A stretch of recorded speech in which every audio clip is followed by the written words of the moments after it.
Welcome, everyone, to the Q&A session for our upcoming course, Human by Design, the 6-week journey to unleash your higher potential for self-healing, longevity, and super perception. I'm Lisa Bonise, and I'm really jazzed to be part of this Q&A conversation for the Shift Network, where we'll explore the teachings of Gregg Braden and address questions about his upcoming 6-week live video course, Human by Design, which begins Tuesday, January 23rd. Later, I'll explain how you can participate in this course even if you can't attend the live sessions. But first, I want to introduce our guest. Gregg Braden, a 5-time New York Times best-selling author, is internationally renowned as a pioneer in bridging science, spirituality, and human potential.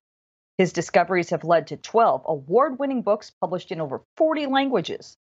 The UK's Watkins Journal lists Gregg among the top 100 of the world's most spiritually influential living people for the 5th consecutive year, and he was a 2017 nominee for the prestigious Templeton Award.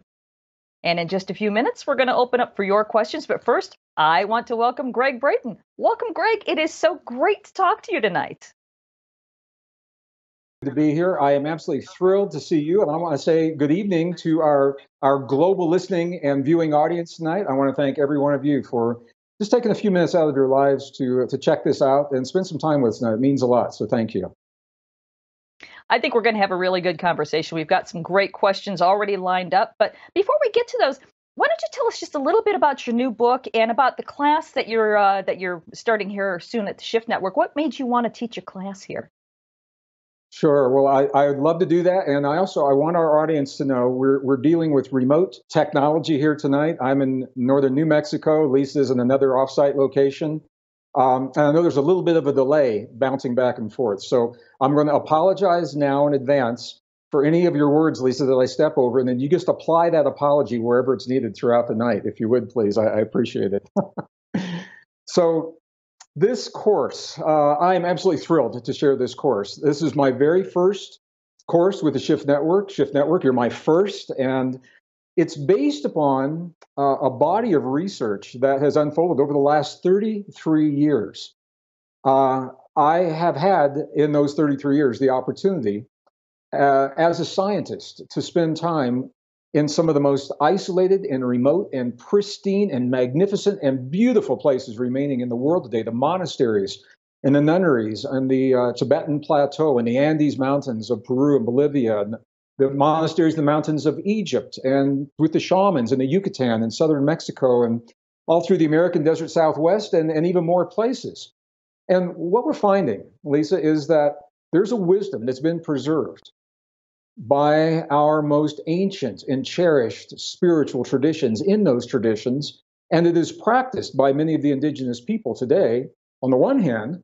On the other hand, the way that we have been taught to think about ourselves and the way we've been taught to live our lives, solve our problems, heal our bodies, create our relationships, is based on another way of knowing that was developed by science over the last 150 years. Well, new scientific discoveries, and this is rock solid, peer reviewed science. So I'm not going to be sharing Gregg's theories, Gregg's hypotheses. This is rock solid science that typically is published in obscure technical journals. And I'm saying that because often it takes a very long time for this material to trickle down into the mainstream. And when I say that, I mean mainstream classrooms, mainstream textbooks, mainstream documentaries.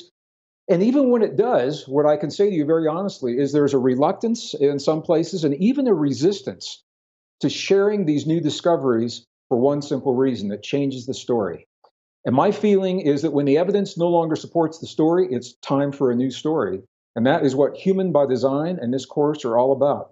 I want to share the new discoveries that change the way we think about ourselves, about our relationships, about what's happening in our world, and go beyond the discoveries themselves into the practical applications. In many cases, that includes techniques that are very simple and very direct that I have learned either through the science or from the indigenous people or a combination of both, so that we can apply these new discoveries in our bodies and in our lives in ways that previously have been less accessible. I'm just going to say it that way, less accessible.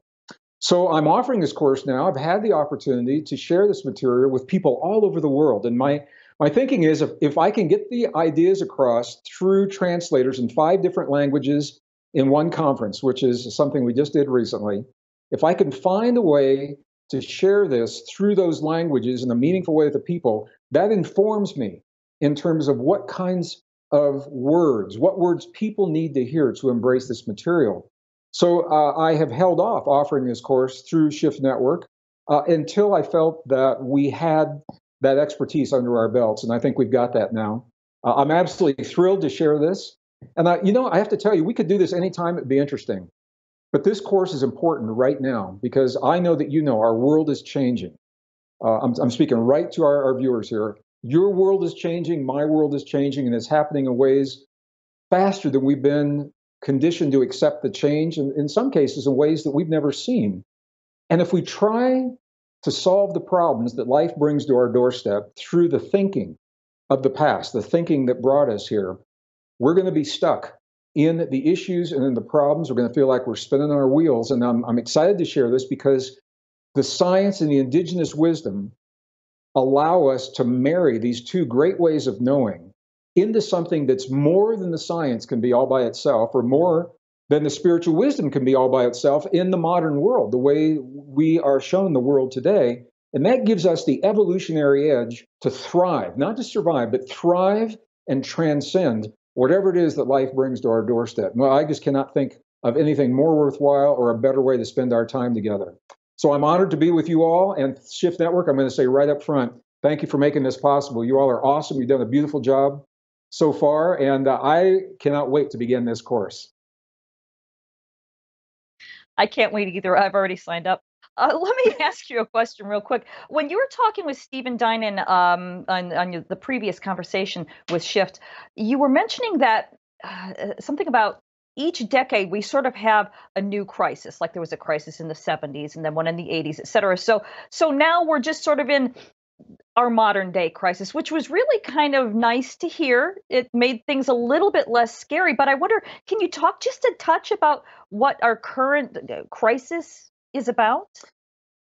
Oh, well, I could talk all night about what our current crisis is all about. I'm going to begin by saying I'm a scientist. I'm a degree geologist, as I mentioned in the previous call. Some of you may not have seen it.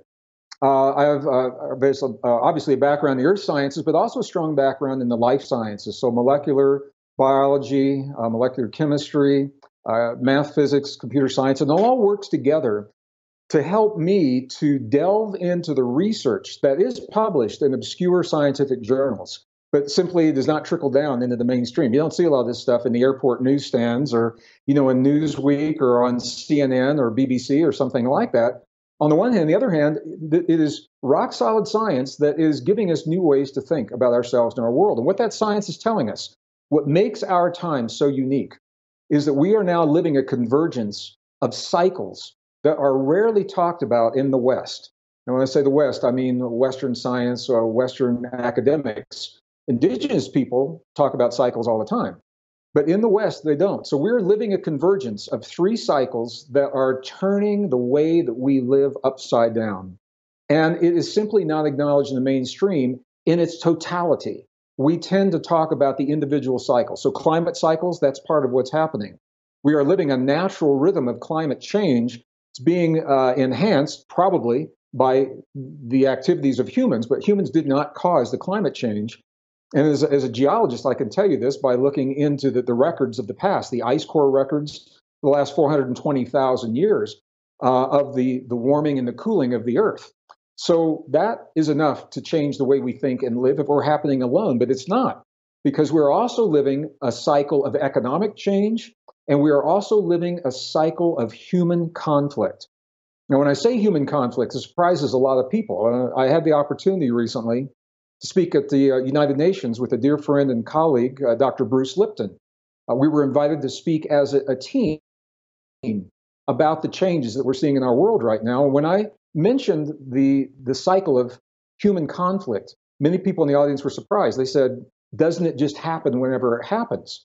And the answer is no. Human conflict within individuals and within societies, it is directly linked to parameters that can be measured and calculated and predicted relating to the Earth, the sun, magnetic fields of the Earth, and the magnetic fields of the human body.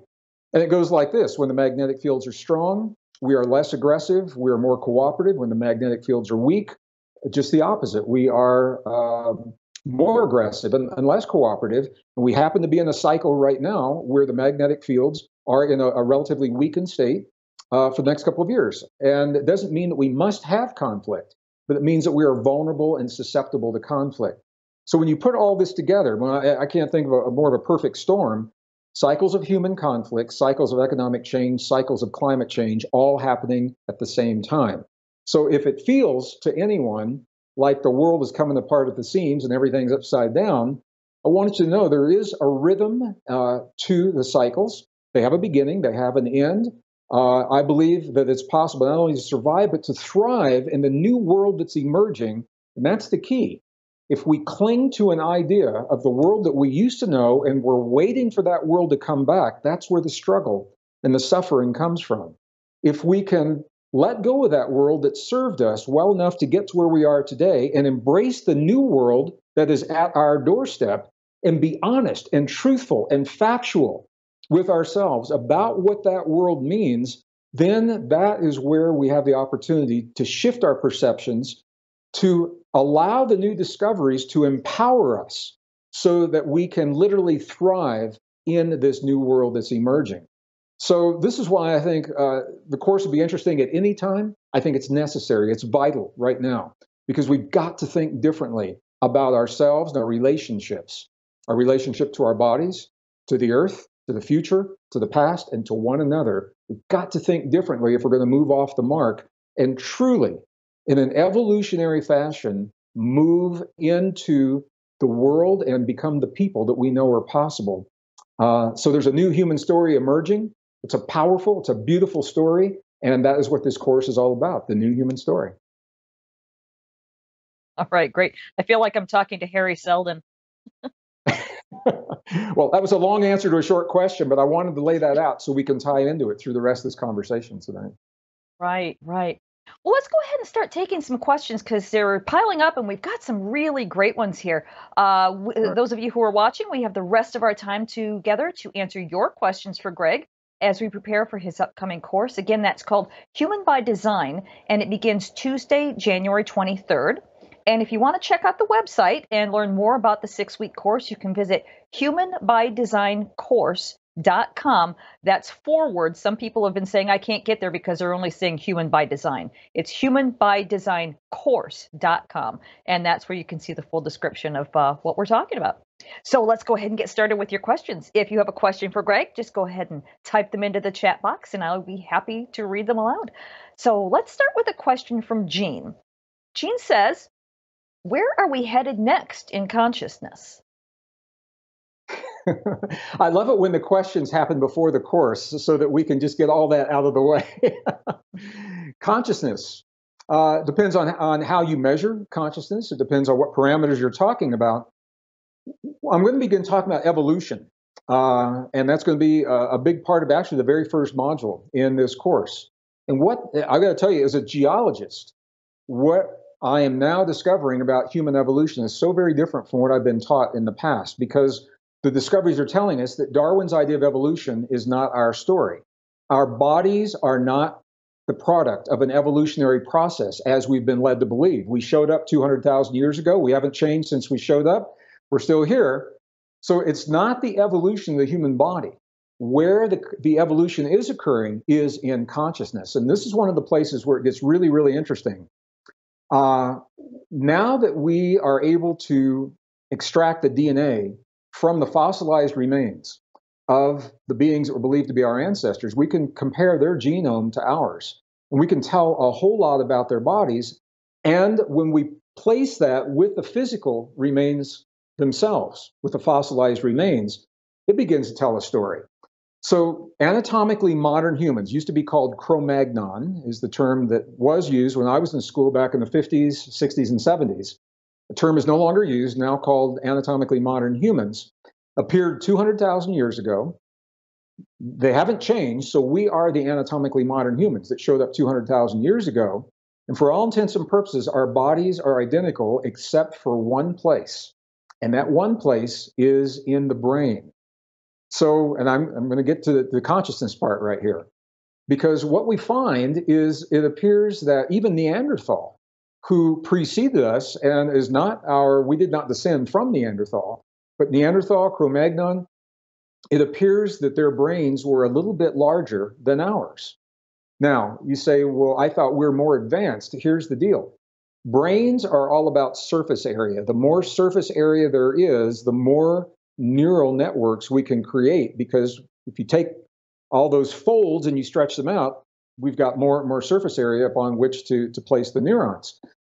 So even though their brains were larger than ours, we have become more efficient. We have more folds in our brain than our ancestors did, which means we are becoming more efficient and we are using our brains differently.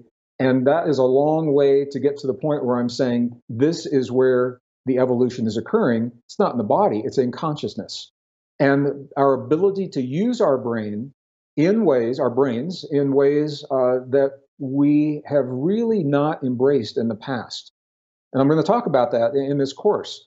We are imbued with a potential of self-regulation in a way that no other form of life has. And as we embrace and accept that ability of self-regulation, it empowers us in a world of change to feel better about ourselves and to fear less. The better we know ourselves, the less we fear a world of change and the less we fear one another.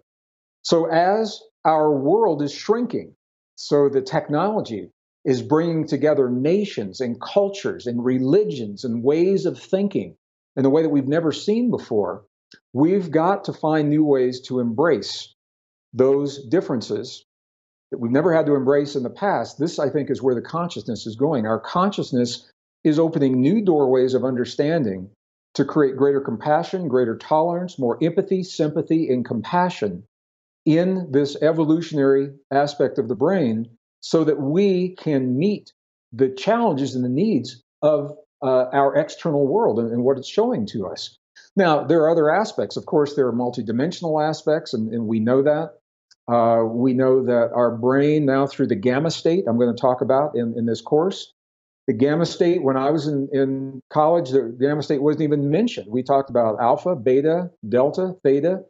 The gamma state is a very rapid brain state that actually encompasses many of the other brain states, and including theta, which is the healing state. So when we can consciously move into a gamma space, we are allowing the theta healing within our bodies in a very conscious way.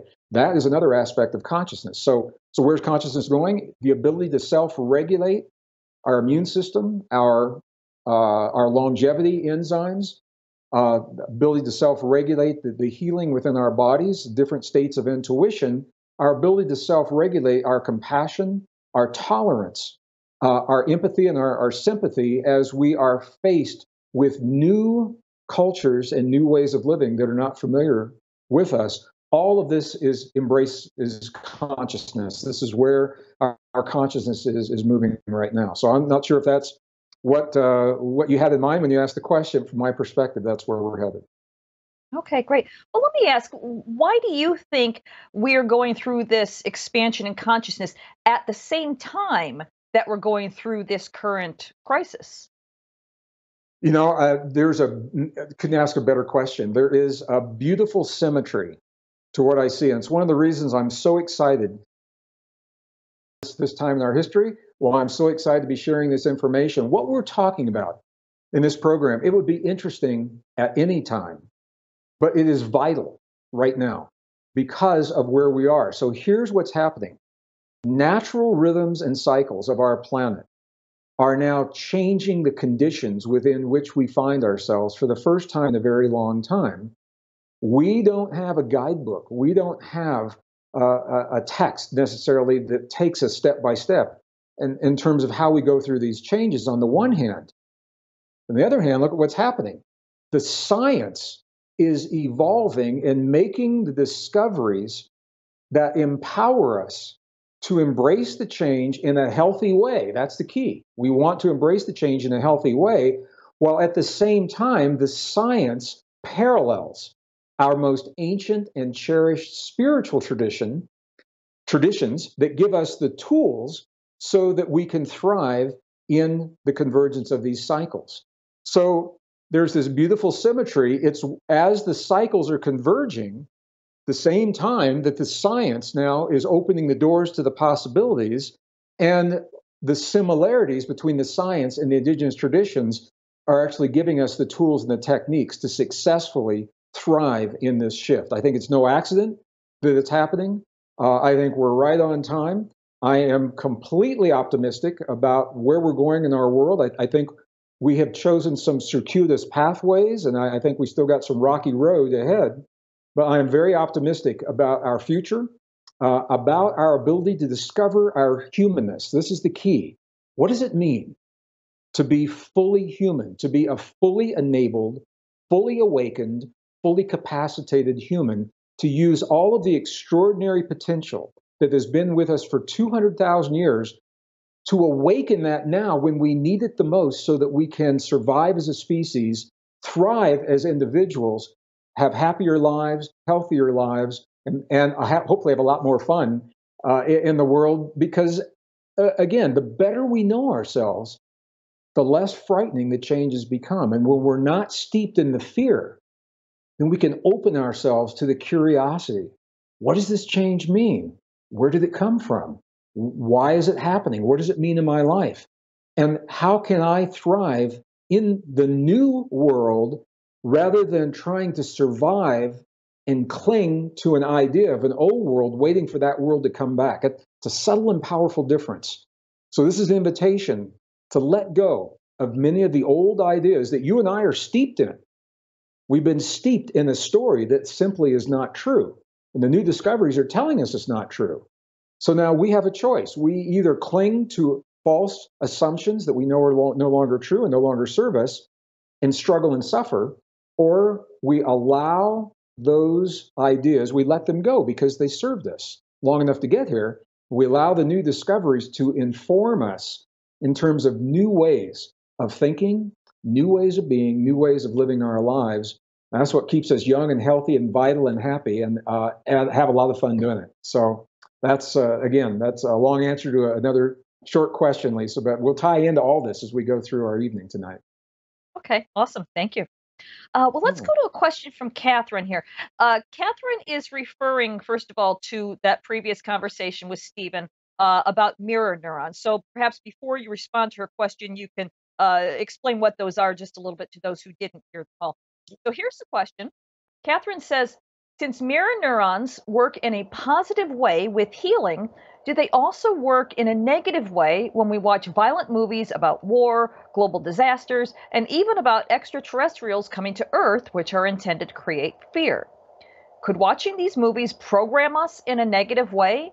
And taking this a step further, as thousands of people watch the same violent movies, could this be affecting more than just those watching them? Okay, there are three questions in that question. So I'm going to begin. First of all, mirror neurons. Mirror neurons are an aspect of the human brain that were discovered relatively recently. I was actually in Italy, where very close to where the discovery was announced in 1994. And of course, the Italian audiences, our Italian family, loves knowing that those Italian scientists made that discovery. 1994, the discovery was announced, the discovery of specialized cells in the neocortex of the brain, and very specific portions of the neocortex, cells that are called mirror neurons. A mirror neuron is a neuron that fires in two different situations. It fires when we are actually having an experience. All right. So when we're having a romantic interlude, and when we're playing sports, and when we're training for an athletic competition, or we're creating art or music, anything that we're doing, when we're actually having the experience, the mirror neuron is firing, and we know that. But here's where it gets really interesting.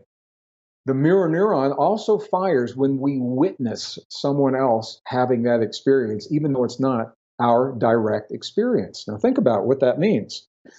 It means, in many respects, our brain doesn't know the difference between watching the experience and having the experience.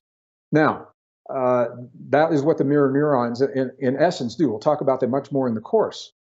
And by the way, this is a very visual course that I'm going to be offering. So you're going to see a lot of the studies and the comparative studies and the brain scans and things like that when it comes to the mirror neurons. And it just is kind of mind blowing to see all this. And it's all relatively recently. 1994 wasn't that long ago. You know, we've been dealing with brain surgery, and neural connections for a long time. And to make a discovery of this magnitude so late in the game surprised a lot of people, and it leads us to ask the question: what else is it that maybe we haven't discovered yet? What else is it that we don't know that we may discover? So, to answer your question, however, I want to be very clear about this. All of the programming comes through our perceptions. So, to get to those mirror neurons, whatever the information is has to come through our senses, our ears, and our eyes, if you're talking about primarily about film and about movies, but it comes through all of our senses. And those senses are lenses that are conditioned through the experiences of our lives up until the moment we have the experience. So, in other words, whatever we learned in our childhood, whatever we learned in our formative years, the experience we've had as adults, those all inform our perceptions, and we create the lenses. It's like the glasses through which we are witnessing what we're having. So it's how we perceive and the meaning that we give to what we perceive that is what reaches those mirror neurons. Some of it is conscious, some of it's subconscious. Some of it we're very aware of, some of it is subtle, and we're not aware of it. So as we become aware of these things, there are powerful potentials. Now, the mirror neurons, there's so much healing potential that can come from this. And I talk about this in the course. You know, the ancient yogis and the mystics and the great masters, the great master teachers of the past, they didn't know the scientific terms, but they used the phenomenon of mirror neurons to train their students to help them break beyond the limits of their perceptions and their beliefs. So in the course, you're going to actually see, I had a group, I led a group in late 1990s into the highlands of central China and Tibet to a very specific cave of a specific yogi who demonstrated in this cave feats that were believed to be impossible so that his students could witness what they previously thought was impossible. And when they saw the impossible occurring, one of two things had to happen. They had to either discount what they saw and say, this isn't real, or they had to make room in their current belief system for what it is that they witnessed and change the way they were conditioned to think about their limitations. Same thing happens with us today. And in the course, I'm actually going to show you at least one, possibly two miracles. Two miracles on film is what I'm just thinking about it right now. Two miracles on film. I'm going to share it with you in the course. The reason I'm sharing it with you is so that your mirror neurons, wherever you are in the world and you're watching on this screen, you're going to see something happen to a human being that we are conditioned in the modern world to believe is not possible. So when we see that, we're going to have the same experience that those ancients had with the yogi. We either have to discount what we've seen, or we have to make room in our belief system to embrace it. However, even if we discount it, think about this, even if you discount what I share with you, your subconscious mind has still seen the miracle. And the question becomes, is it a miracle or is it a technology? Your answer to that is determined by the way you think of yourself. If you've seen something that you believe could never happen, that you could never do, it may be a miracle. But if you see something that changes the way you think about yourself and it frees you into that possibility, it frees you from the shackles of the limitations of your conditioning and your beliefs, then it becomes a technology, an internal technology that you embrace within yourself. And this is how we awaken what it means to be fully human. So when we watch the movies, when we watch the film, the answer is yes to everything that you suggested. It is determined by our perceptions and how we think about what we're seeing, how we feel about what we're seeing, and what our conditioning is all about. My invitation to the media industry is knowing the power of mirror neurons. Why not take advantage of that power and show us more creative media where we see things happen in that film that we have believed to be impossible in the past, so that in the masses we can free ourselves from those limiting beliefs and move into those empowering possibilities. And the healing of the human body is only one facet. It's just one piece of what we're talking about. It's an important piece for all of us, but it's only one piece. So it can be either a positive influence. I imagine it can be a negative influence. I don't want to say it has to be, because it all is determined by the lenses that we've created through which we're seeing those experiences. So I could talk more about it, but I'm getting into the course, and I prefer to. I wanted to do a really good job and honor you with the visuals in the course. So it may not serve me to talk more about that now. Okay, great. Thank you. That was still a very profound answer, so thank you for that.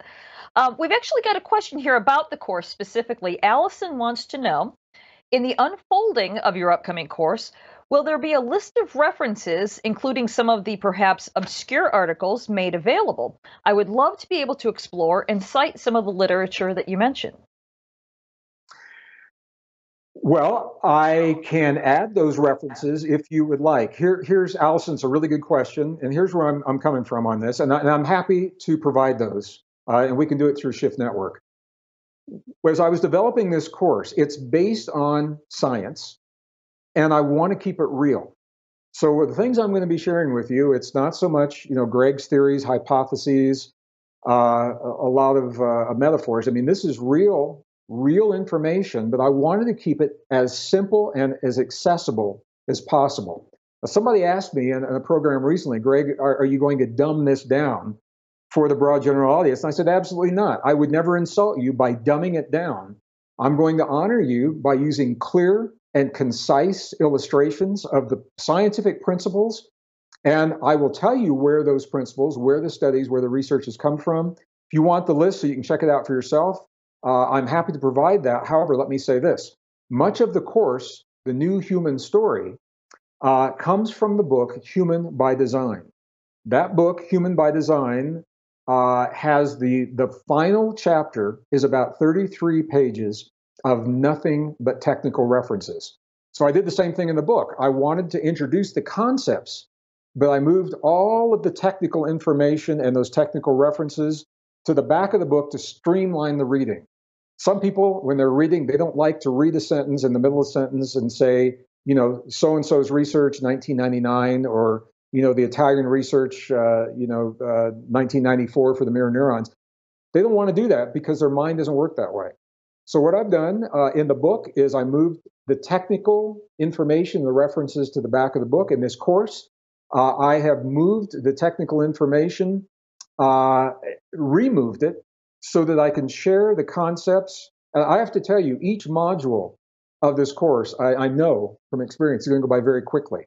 And I want to get through the content as quickly as possible so we can get to the application, the techniques, and the experience and the discussion. So that's my answer to your question. And because you're asking, I will work with the Shift Network and I will make all these references available. I'm going to leave it to the Shift Network to find the best way to provide it to you. If they want to put it on the website, if they want me somehow to mention it during the course, if they want me to flash to a slide, we haven't done this yet. So that's one of the reasons we're having the Q&A before we begin the course, so that I can honor you with the course. Terrific. Thank you. So let's go back to the questions here. See, let's go to a question from Flavia, who says, what is ascension in your opinion? Ascension is a word that it means so many different things to so many different people. It's not a word that I typically use. It's not part of my vocabulary because it has been so misused and so poorly understood. Where we find this term initially is in very ancient texts where they are talking about a state of a spiritual state achieved through a process that an individual has gone through that allows them to transcend the limitations of and the bounds and the limits of this physical world. And then it becomes a choice as to whether or not they continue to live in this physical world.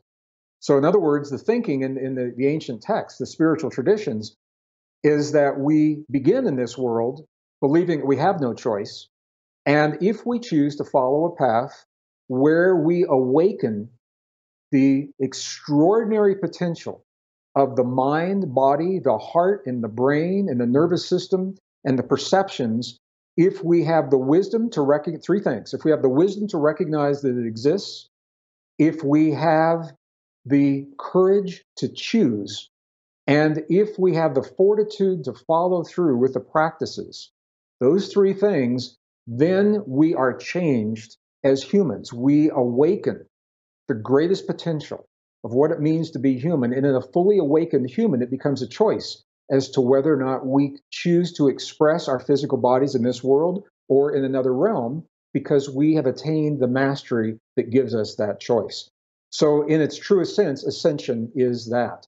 But again, it's not a word that I will use in this course. It's not typically part of my vocabulary. I'm happy to share my perspective, and I hope that helped, maybe to flesh out that answer a little bit. Okay, great. We have time for a lot more questions, but before we take those, I want to give a few details about the course itself. So, Greg, go ahead and take a sip of your tea. I'll be talking for a minute. Right? This is going to be a really amazing 6-week journey under Gregg's expert guidance, where you'll replace limiting beliefs that you've learned and inherited with a new self-empowering perspective. And the 6-week course takes place on Tuesdays at 5 p.m. Pacific, starting Tuesday, January 23rd.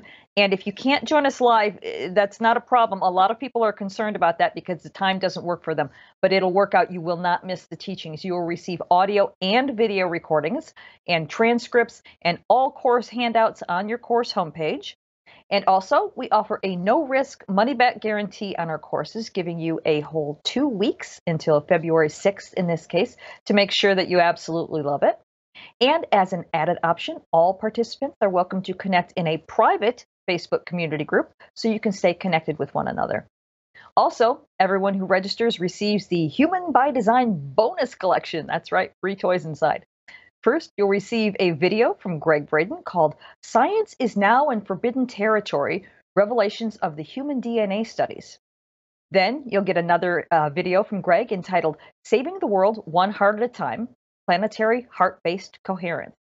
And when you register by midnight Pacific on Thursday, January 18th, you'll receive an additional bonus gift, and that is another video from Gregg entitled From Hate to Healing, The Power of Science to Shape Society. So, Gregg, what are you most looking forward to sharing in your upcoming course? The really exciting, well, first of all, thank you for everything that you just shared. I'm learning about the course even more as I listen to you sharing the course.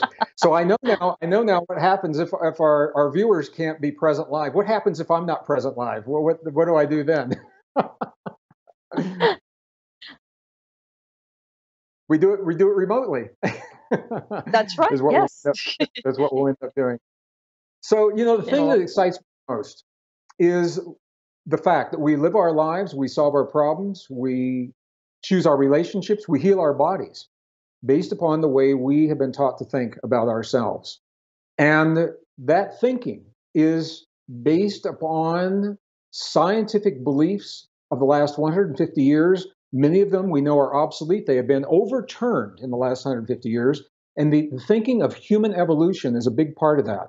Now, this is a big one for me because I'm a scientist, I'm a geologist, and evolution is a fact. I've seen it in the fossil record. I've seen it in many forms of plants and animals. The evidence I began seeing when I was looking at the physical evidence, it breaks down when it comes to humans. The physical evidence doesn't support evolution, Darwin's idea of evolution, as we've been led to believe. And within the last few years now, the new technology that has allowed the DNA evidence to come forward, it is sealing the deal. The DNA evidence is showing us that evolution, slow, gradual change over long periods of time, is not the story that led to our emergence 200,000 years ago. Now, when people hear that, there's a tendency to think binary. Say, well, if it's not evolution, it's got to be creationism. That is not necessarily the case. There are other options for what happened. But where this really gets exciting for me is it removes us from the very sterile sounding story of random mutations and an accident of biology, a fluke of biology that happened a long time ago when just the right conditions came together and just the right atoms created just the right molecules, created just the right proteins that led to the evolutionary process of us as we are today. It changes that whole story. And I want to tell you why I think this is important. It would be interesting at any time, but this is more than a philosophical concept because this is where we get real with ourselves and with our world. The world is changing.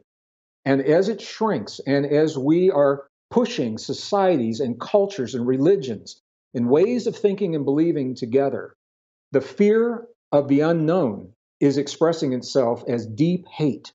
And it is the hate that underlies the hate crimes, that underlies the principles that are absolutely destroying our communities. They're shredding our societies. They're polarizing nations. And even families are being destroyed because of the different beliefs based in the old ways of thinking that we know are obsolete. The new discoveries give us new reasons to think about ourselves, to think about life itself, and the potential of applying these new discoveries in our everyday world. This is where it gets really exciting for me, because we can make all the laws we want. We can outlaw all of the brutality and the hate. And I think it's probably a good thing to do that. But you and I know, if we're honest with one another, it's not going to stop what's happening because the people doing it are not following the laws. If we're going to change, if we want meaningful change in our communities, in our societies, between nations, we've got to go to the core of where the hate comes from. And it all boils down to the question that we ask ourselves, consciously or subconsciously: who am I and who are we? If we continue to answer that question through the false science of separation, competition, conflict, struggle, scarcity, as we have in the past, we know where that's going to lead because it's the world we've got right now.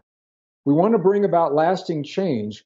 It's time, I believe, to apply the new discoveries that give us solid reasons to think differently about our world. And this begins with human origin. It begins with the story of where we come from and what our potential is and how we awaken that potential in our lives. That's where we begin building the new world. That is the evolutionary story that I want to talk about. And that's what I'm so excited to share. You're giving me the opportunity, Shift Network, and my attendees, you're giving me the opportunity to share this story in modules that break it down into very accessible pieces so that I can share with you the principles of the science, and then we can apply those principles in our everyday lives. Very first module is going to begin with the DNA. What is the DNA? It's called forensic DNA. When we look at the DNA now, we can now look backwards to see how the DNA that gives us our uniqueness, how did it come to be as it is? How was it formed? And when we see that the DNA was not formed through evolutionary processes alone, it opens the door to powerful implications. It borders on what science is calling forbidden territory, which is a place I love to be. And it opens the door to new ways of thinking and powerful states of consciousness and human potential that empower us in this time of change. Once again, the more we know about ourselves, the better we know ourselves, the less we fear changing the world, the less we fear one another. So that's what I'm excited about sharing, Lisa. You know, this course, for me, this is where the rubber meets the road. It's where the rubber of the esoteric traditions and the principles of spirituality and all the things that so many of us, I'm in there with you. We've studied this together, and it's always been kind of out here.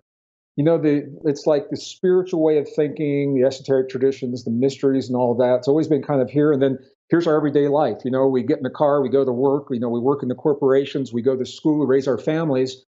And there's always been this separation. And for me, if the stuff is real, this is where we apply it. If we're ever going to apply these principles, I can't think of a better time than right now, because of where we find ourselves in the world. There is a principle in cycle theory and fractal theory. And the principle goes like this, that we live in our lives reoccurring cyclic experiences time and time again. History repeats itself. And this is why you can be in a relationship, a romantic relationship, and in a job and living in a city. And everything looks bad. So you say, I'm going to get a new relationship. I'm going to move to a different city and get another job. And you do that. And pretty soon you say, this relationship looks a lot like the last. And by the way, I've got the same domineering supervisor now like I had in the last. And, I like the city so much after all. And you say, well, maybe I'm going to make all those changes again. You're living that cyclic principle. Nobody ever told you that, probably, but you're living that cyclic principle each time that happens. And here's why I'm sharing it with you. The fractal cycles tell us this: each time we experience another cycle repeating in our lives, the principles are the same, but they will become more intense because they are seeking a greater healing. So at first, the little nuances of a relationship, they just may be irritations. And in the next relationship, those same nuances become a little bit more obvious. And finally, we reach a relationship where they're not nuances anymore. They're front and center, and they've either got to be healed or we have to leave that relationship. That is a fractal principle. Okay, I'm using this as an example because that is precisely what's happening in our world and in our lives today. History is repeating itself. We're going through cyclic patterns, climate cycles that change the way we think, the way we live, the way we share resources, how we grow our food, how we share medicine, and how we communicate with one another. We're going through the conflict cycles. And each of those has been present in the past, and we dealt with it however we dealt with it. But look at what's happening right now. Right now, all of them are front and center, and they are expressing to such a powerful degree that they actually threaten to destroy the world as we know it. They threaten to destroy life as we know it, if you want to take it to that degree. Now, I personally believe that will never happen. I have tremendous faith in our ability to learn, and I'm encouraged by what I'm seeing behind the scenes, people I'm talking to, and in positions of governance and things that are happening behind the scenes that aren't always shared publicly. I'm encouraged by what I'm seeing, and it still looks frightening, and I think we're getting very close to some very dangerous territory. But as we recognize these principles, that's why this course is so powerful, because when you see that stuff happening, when you watch it on mainstream corporate news stations, you're going to think back to the principles in this course based upon peer-reviewed science, and you're going to say, you know what? What I'm seeing is a perspective, it's a possibility, but there's much, much more going on, and you're going to be empowered to make a choice in your life that you may not have even known was possible before you began this course. And for me, that's why I think it's so much more than a course. It's much more than just an interesting course. It is a vital body of information that is informing us. I'm in there with you.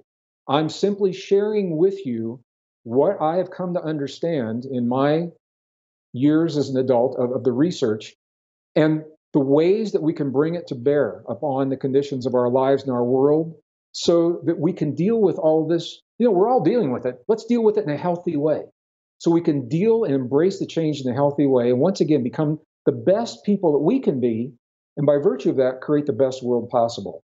Let's get back to the questions here because they're just really piling up. I've got an interesting question here from Todd. Todd wants to know, what are your unanswered questions about life, God, and the universe? That's a good question, and I have to tell you, at this point, I have very few unanswered questions.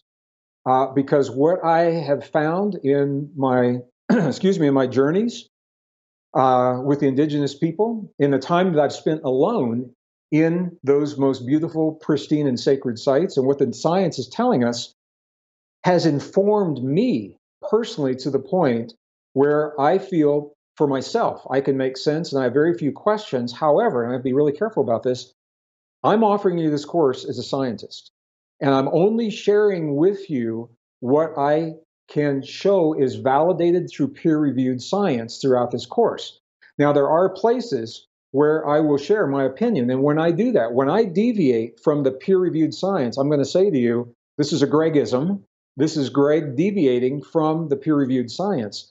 But honestly, beyond the scope, this is a six-week course.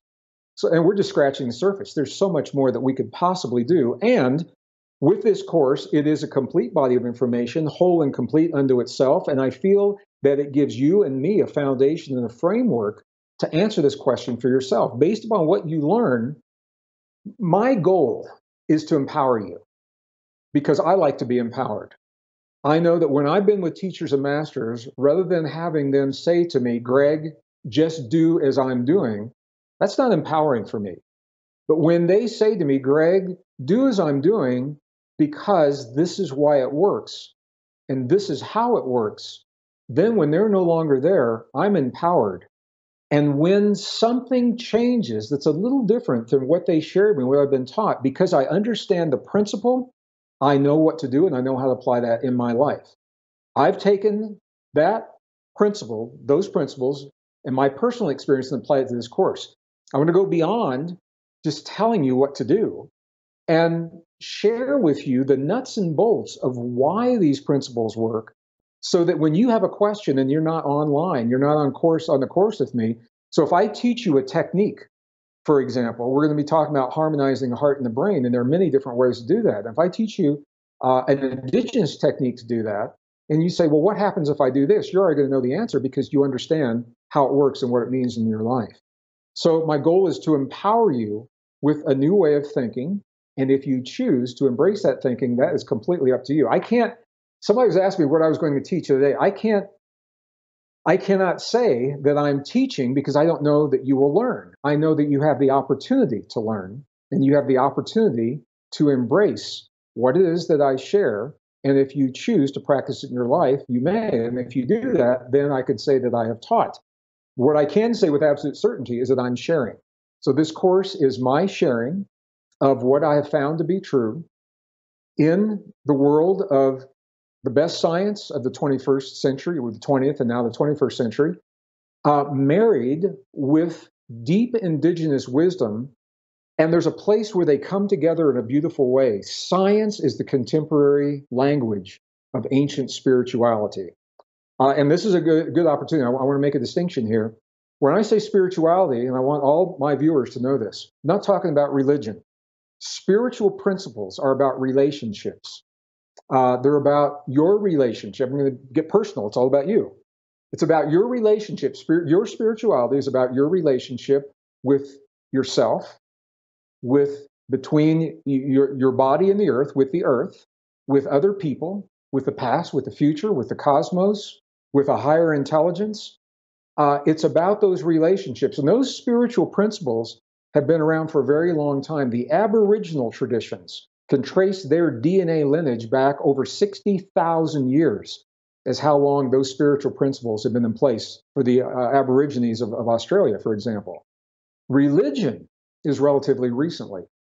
It came along and wrapped the rules and the dogma around the pre-existing spiritual traditions, in many cases making people feel separate from themselves, separate from the earth, separate from the cosmos or a higher power, and needing an intermediary. And that works for some people. I'm not judging it, and I'm not saying it's right, wrong, good, or bad. I'm saying for me personally, I chose to cut through the red tape of the religion and go directly to the spiritual principles so that I know what they mean in my life. Then, when I explored different religions, and I have not explored every religion on the planet, every religion I have explored now has an even deeper meaning to me because I know what spiritual principle that religion is supporting and where the rules and the dogma come from. And I'm also empowered with the wisdom to discern. And I'm going to use that word very, very clearly. This isn't about judging right, wrong, good, and bad. Discerning what it is that fits for me, what it is that works for me in my world, my friends, my family, my life. And knowing that what I discern is true for me may not be true for everyone, and allowing other things for other people. So I want to be very clear on why I'm making that distinction, because I am going to talk about spirituality a lot. Doesn't mean religion. I hope that answered the question. Okay, great. Thank you. I'm not sure if you can hear me or not. My Skype is freezing again. If you can hear me, would you say so? I can hear you perfectly, and you look awesome. Oh, you can even see me. Great. Well, then I'll just keep going.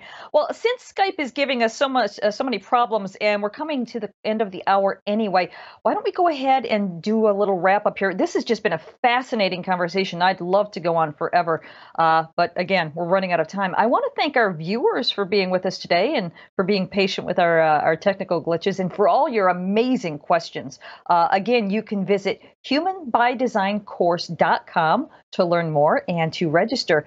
But before we go, Greg, do you have any final words for our viewers? I just want to thank, I'm assuming the people that are watching this, many of you are considering taking the course, some of you already signed up for it. I just want to thank you all for making the time to even check this out tonight. I know we're inundated with links on our emails and, watch this and watch that and check this out. It means a lot to me. And I want to be really, really honest with you. Your trust in me means a lot to me. I want to thank you for trusting me to lead you, if you're taking this course, to lead you step by step through this information, to break it down in a way that I believe is accessible. I want to thank you for taking the time and trusting me to share with you even tonight, the little bit that we've done tonight.